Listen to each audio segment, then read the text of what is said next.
morning guys! Nanguha ako ng malunggay dito sa aming bakuran. Dahil ito ang aming ulam ngayong tanghali. So ayan, meron na tayong nahimay-himay na malunggay. So ito ang ating ulam for today, ngayong tanghali guys.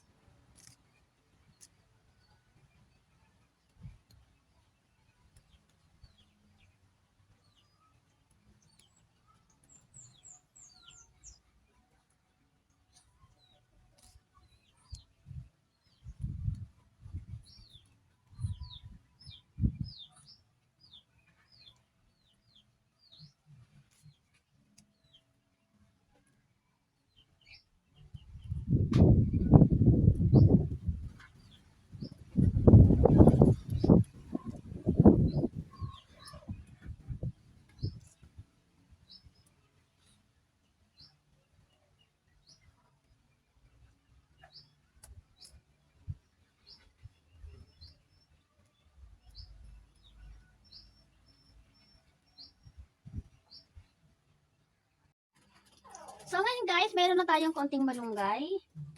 So lalagyan natin siya ng itlog. Parang ayaw pa. Parang ayaw pa biyak ah. Yan. Lagyan natin sila ng itlog.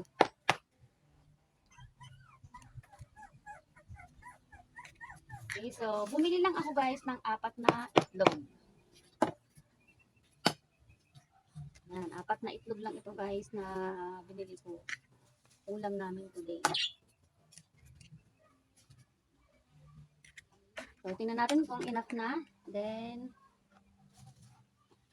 so haluin na natin siya. Yan, so haluin natin.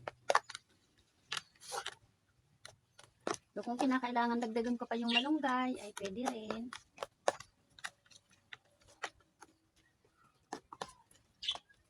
Okay.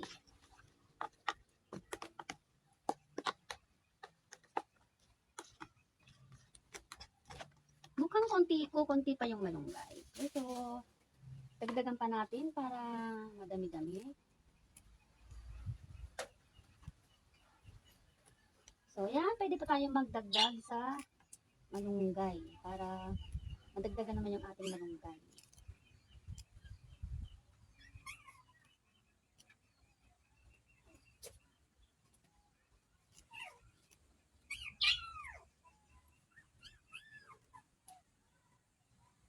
So, ngayon guys, okay, so haluin na natin siya. Okay na, so pwede na to.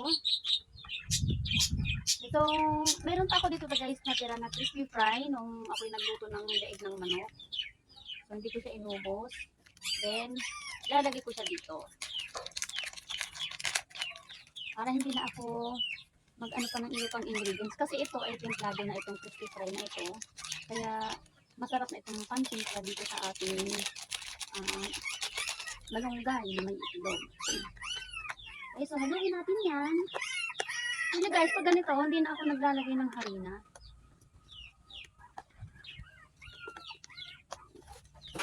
Okay, so para yung kanyang yung lasa ng crispy fry ay firm, so kailangan natin haluin na mabuti. So haluin natin mabuti guys para yung lasa ng crispy fry ay kumalat siya at saka matunaw ng balance. So balance siya. So ito guys, hindi na kailangan lagyan ng asin kasi nga ito ay maalat na. So alam ko na kulang pa yung aking nilagay na crispy fry. So dagdagan pa natin siya ng konti. Kailangan lang guys ay kukontrolin din natin yung paglalagay kasi pwedeng sumobra din siya. So pangit din kapag sumobra din yung ano na. Kasi malakas ang lasa nito. Yung kanyang ang tawag dito, seasoning niya is masyadong malasa and then pwede siyang umalat kapag siya ay nasobrahan.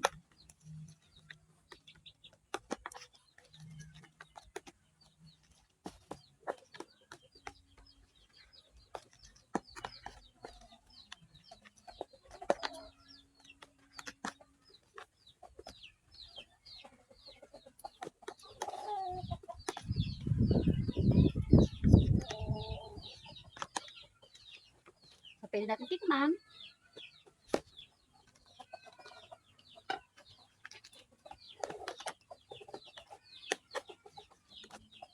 Okay na? Ayan, so mainit na ang ating kawali na may mantika. Pwede na natin itong ilagay. So, maglalagay na tayo. Ayan.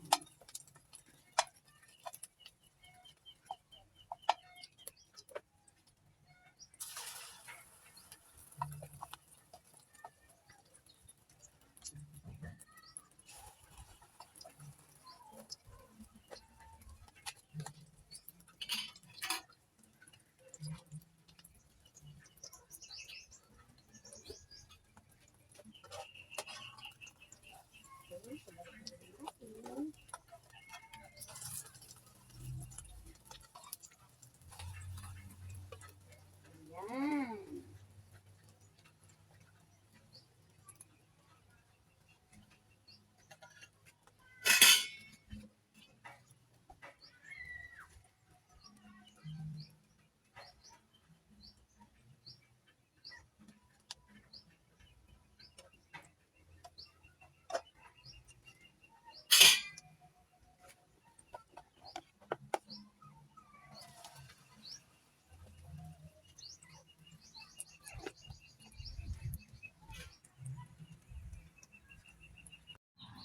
Ayan na guys, eto na yung ating tortang malunggay. So instant ulam ngayong tanghali. So napakadali lang nitong i-prepare.